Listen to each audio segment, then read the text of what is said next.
Wondering how to make sure your favorite bedtime stories podcast can keep making new episodes? The answer is elementary, my dear listener. If you're enjoying the podcast and never miss an episode, we invite you to become a Spotify supporter through the link in the show notes. Your support helps us cover the costs of creating this podcast and ensures we can continue bringing you the best Sherlock Holmes bedtime experience, completely free. So, sleep easier by clicking the Support this podcast link in the show notes and become a Spotify supporter today. Welcome to the Sherlock Holmes Bedtime Stories podcast. Each episode is a section from a classic, comforting Sherlock Holmes story with relaxing music to help you fall asleep. If you like the Sherlock Holmes Bedtime Stories podcast, please follow us on Spotify and YouTube. These are great zero-cost ways to support the podcast. Please leave a 5-star rating for the Sherlock Holmes Bedtime Stories podcast on Spotify and Apple Podcasts, and press the like button on YouTube. If you have comments or suggestions for the Sherlock Holmes Bedtime Stories podcast, please leave a review with your thoughts. There are a few ways to do this. On Spotify, leave a comment in the episode's Q&A under the question, "What did you think about this episode?" On YouTube, leave a comment on an episode video. And on Apple Podcasts, write a review for the show. We do read every review and comment and want to make sure this podcast helps you get a good night's sleep. And finally, please follow Sherlock Holmes Bedtime Stories on Instagram. We post about upcoming episodes, fun facts from the world of Sherlock Holmes, and tips to help you get a good night's sleep. Again, it's Sherlock Holmes Bedtime Stories on Instagram. Thank you for joining us this evening.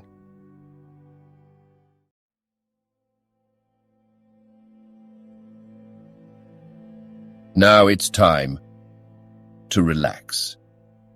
Let your body fall into a comfortable position in your bed and drift gently into a state of total relaxation with tonight's story. The Valley of Fear. Part 2, The Scowrers. Chapter 1, The Man. It was the 4th of February in the year 1875. It had been a severe winter, and the snow lay deep in the gorges of the Gilmerton Mountains. The steam ploughs had, however, kept the railroad open, and the evening train, which connects the long line of coal mining and iron-working settlements, was slowly groaning its way up the steep gradients which lead from Stagville on the plain to Vermissa, the central township which lies at the head of Vermissa Valley. From this point, the track sweeps downward to Barton's Crossing, Helmdale, and the purely agricultural county of Merton. It was a single-track railroad, but at every siding, and they were numerous, long lines of trucks piled with coal and iron ore told of the hidden wealth which had brought a rude population and a bustling life to this most desolate corner of the United States of America. For desolate it was. Little could the first pioneer who had traversed it have ever imagined that the fairest prairies and the most lush water pastures were valueless compared to this gloomy land of black crag and tangled forest. Above the dark and often scarcely penetrable woods upon their flanks, the high bare crowns of the mountains, white snow and jagged rock towered upon each flank, leaving a long, winding, tortuous valley in the center. Up this the little train was slowly crawling. The oil lamps had just been lit in the leading passenger car, a long, bare carriage in which some 20 or 30 people were seated. The greater number of these were workmen returning from their day's toil in the lower part of the valley. At least a dozen, by their grimed faces and the safety lanterns which they carried, proclaimed themselves miners. These sat smoking in a group and conversed in low voices, glancing occasionally at two men on the opposite side of the car whose uniforms and badges showed them to be policemen. Several women of the labouring class and one or two travellers who might have been small local storekeepers made up the rest of the company, with the exception of one young man in a corner by himself. It is with this man that we are concerned. Take a good look at him, for he is worth it. He is a fresh-complexioned, middle-sized young man, not far, one would guess, from his 30th year. He has large, shrewd, humorous grey eyes, which twinkle inquiringly from time to time as he looks round through his spectacles at the people about him. It is easy to see that he is of a sociable and possibly simple disposition, anxious to be friendly to all men. Anyone could pick him at once as gregarious in his habits and communicative in his nature, with a quick wit and a ready smile. And yet the man who studied him more closely might discern a certain firmness of jaw and grim tightness about the lips which would warn him that there were depths beyond, and that this pleasant brown-haired young Irishman might conceivably leave his mark for good or evil upon any society to which he was introduced. Having made one or two tentative remarks to the nearest miner and receiving only short, gruff replies, the traveller resigned himself to uncongenial silence, staring moodily out of the window at the fading landscape. It was not a cheering prospect. Through the growing gloom there pulsed the red glow of the furnaces on the sides of the hills. Great heaps of slag and dumps of cinders loomed up on each side, with the high shafts of the collieries towering above them. Huddled groups of mean wooden houses, the windows of which were beginning to outline themselves in light, were scattered here and there along the line, and the frequent halting places were crowded with their swarthy inhabitants. The iron and coal valleys of the Vermissa district were no resorts for the leisured or the cultured. Everywhere there were stern signs of the crudest battle of life, the rude work to be done, and the rude, strong workers who did it. The young traveller gazed out into this dismal country with a face of mingled repulsion and interest, which showed that the scene was new to him. At intervals he drew from his pocket a bulky letter to which he referred, and on the margins of which he scribbled some notes. Once from the back of his waist he produced something which one would hardly have expected to find in the possession of so mild-mannered a man. It was a navy revolver of the largest size.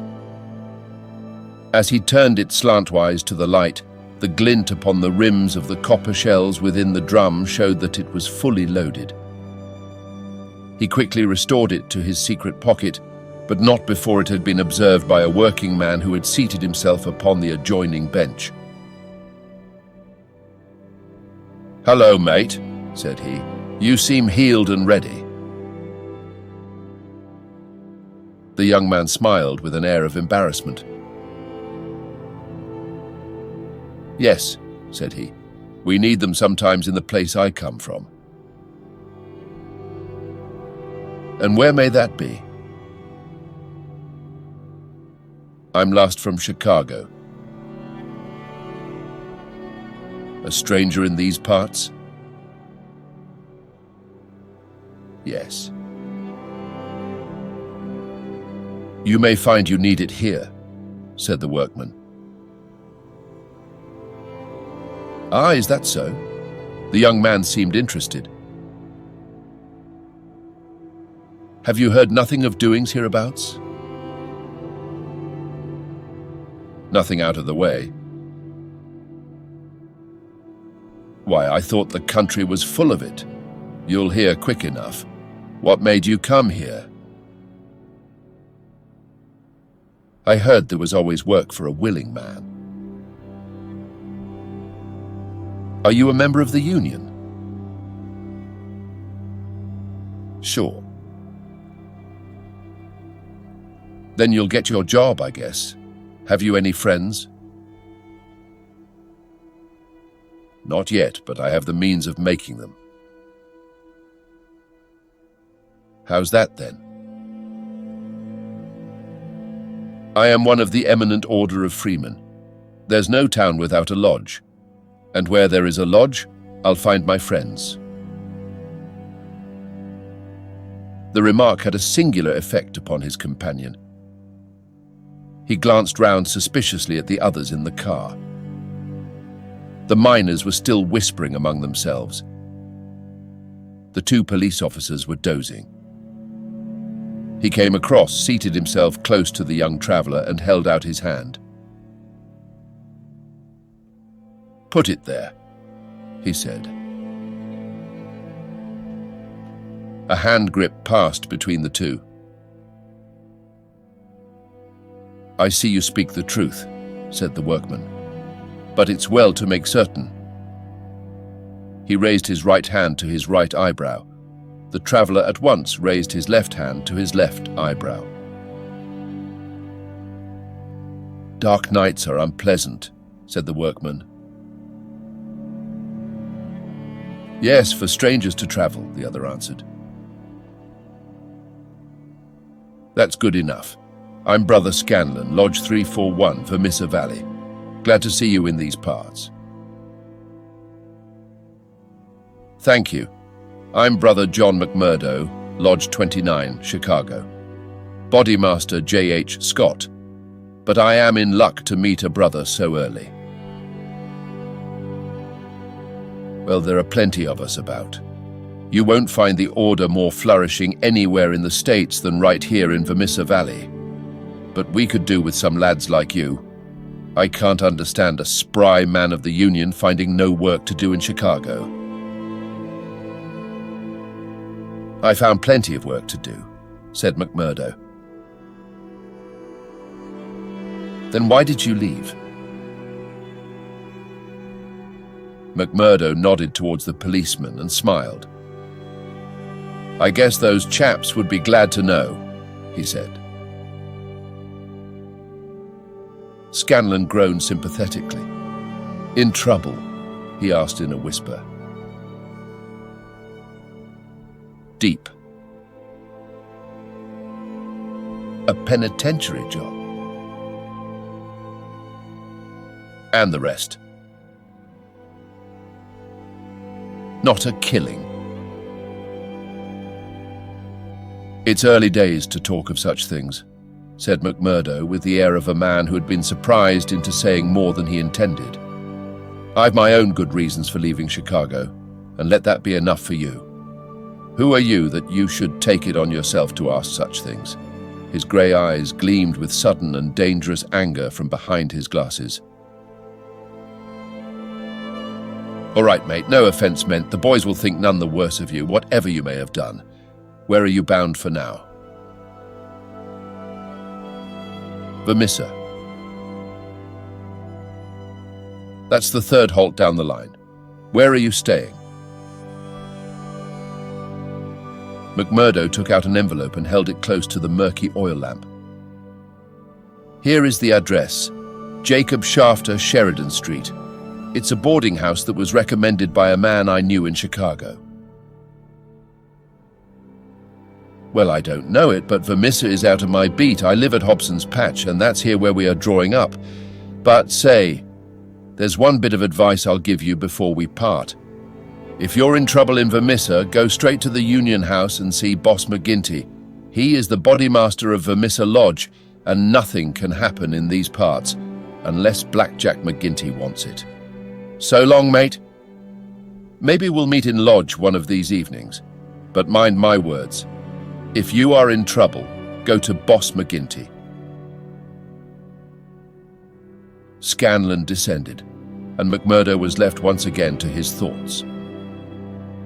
Night had now fallen, and the flames of the frequent furnaces were roaring and leaping in the darkness.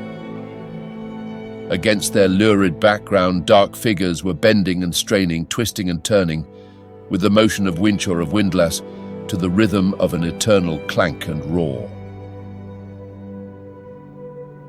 "I guess hell must look something like that," said a voice. McMurdo turned and saw that one of the policemen had shifted in his seat and was staring out into the fiery waste. For that matter, said the other policeman, I allow that hell must be something like that. If there are worse devils down yonder than some we could name, it's more than I'd expect. I guess you are new to this part, young man. Well, what if I am? McMurdo answered in a surly voice. Just this, mister, that I should advise you to be careful in choosing your friends. I don't think I'd begin with Mike Scanlon or his gang if I were you. What the hell is it to you who are my friends? Roared McMurdo in a voice which brought every head in the carriage round to witness the altercation. Did I ask you for your advice? Or did you think me such a sucker that I couldn't move without it? You speak when you are spoken to, and by the Lord, you'd have to wait a long time if it was me. He thrust out his face and grinned at the patrolman like a snarling dog. The two policemen, heavy, good-natured men, were taken aback by the extraordinary vehemence with which their friendly advances had been rejected. No offense, stranger, said one. It was a warning for your own good, seeing that you are, by your own showing, new to the place. I'm new to the place, but I'm not new to you and your kind, cried McMurdo in cold fury. I guess you're the same in all places, shoving your advice in when nobody asks for it. Maybe we'll see more of you before very long, said one of the patrolmen with a grin. You're a real hand-picked one, if I'm a judge. I was thinking the same, remarked the other. I guess we may meet again. I'm not afraid of you, and don't you think it, cried McMurdo. My name's Jack McMurdo, see? If you want me, you'll find me at Jacob Shafter's on Sheridan Street, Vermissa. So I'm not hiding from you, am I? Day or night, I dare to look the like of you in the face. Don't make any mistake about that. There was a murmur of sympathy and admiration from the miners at the dauntless demeanor of the newcomer, while the two policemen shrugged their shoulders and renewed a conversation between themselves. A few minutes later, the train ran into the ill-lit station, and there was a general clearing, for Vermissa was by far the largest town on the line. McMurdo picked up his leather gripsack and was about to start off into the darkness, when one of the miners accosted him. By gar, mate, you know how to speak to the cops, he said in a voice of awe. It was grand to hear you. Let me carry your grip and show you the road. I'm passing Shafters on the way to my own shack. There was a chorus of friendly goodnights from the other miners as they passed from the platform. Before ever he had set foot in it, McMurdo the Turbulent had become a character in Vermissa. The country had been a place of terror, but the town was in its way even more depressing. Down that long valley there was at least a certain gloomy grandeur in the huge fires and the clouds of drifting smoke, while the strength and industry of man found fitting monuments in the hills which he had spilled by the side of his monstrous excavations. But the town showed a dead level of mean ugliness and squalor. The broad street was churned up by the traffic into a horrible rutted paste of muddy snow. The sidewalks were narrow and uneven. The numerous gas lamps served only to show more clearly a long line of wooden houses, each with its veranda facing the street, unkempt and dirty. As they approached the center of the town, the scene was brightened by a row of well-lit stores, and even more by a cluster of saloons and gaming houses in which the miners spent their hard-earned but generous wages. That's the Union House, said the guide, pointing to one saloon which rose almost to the dignity of being a hotel. Jack McGinty is the boss there. What sort of a man is he? McMurdo asked. What? Have you never heard of the boss? How could I have heard of him when you know that I am a stranger in these parts? Well, I thought his name was known clear across the country. It's been in the papers often enough. What for? Well, the miner lowered his voice. Over the affairs. What affairs? Good Lord, mister. You are queer, if I must say it without offence. There's only one set of affairs that you'll hear of in these parts, and that's the affairs of the Scourers. Why, I seem to have read of the Scourers in Chicago. A gang of murderers, are they not? Hush on your life, cried the miner, standing still in alarm and gazing in amazement at his companion. Man, you won't live long in these parts if you speak in the open street like that. Many a man has had the life beaten out of him for less. Well, I know nothing about them, it's only what I have read. And I'm not saying that you have not read the truth. The man looked nervously round him as he spoke, peering into the shadows as if he feared to see some lurking danger. If killing is murder, then God knows there is murder and to spare, but don't you dare to breathe the name of Jack McGinty in connection with it, stranger, for every whisper goes back to him, and he is not one that is likely to let it pass.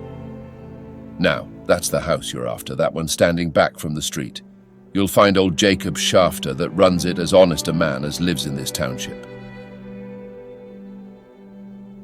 I thank you, said McMurdo, and shaking hands with his new acquaintance, he plodded, gripsack in hand, up the path which led to the dwelling house, at the door of which he gave a resounding knock. It was opened at once by someone very different from what he had expected. It was a woman, young and singularly beautiful. She was of the German type, blonde and fair-haired, with the piquant contrast of a pair of beautiful dark eyes, with which she surveyed the stranger with surprise and a pleasing embarrassment which brought a wave of colour over her pale face. Framed in the bright light of the open doorway, it seemed to McMurdo that he had never seen a more beautiful picture, the more attractive for its contrast with the sordid and gloomy surroundings. A lovely violet growing upon one of those black slag heaps of the mines would not have seemed more surprising. So entranced was he that he stood staring without a word, and it was she who broke the silence. I thought it was father, said she with a pleasing little touch of a German accent. Did you come to see him? He is downtown. I expect him back every minute. McMurdo continued to gaze at her in open admiration until her eyes dropped in confusion before this masterful visitor. No, miss, he said at last. I'm in no hurry to see him. But your house was recommended to me for board. I thought it might suit me, and now I know it will. You are quick to make up your mind, said she with a smile. Anyone but a blind man could do as much, the other answered. She laughed at the compliment. Come right in, sir, she said. I'm Miss Etty Shafter, Mr. Shafter's daughter. My mother's dead, and I run the house. You can sit down by the stove in the front room until father comes along. Ah, here he is. So you can fix things with him right away?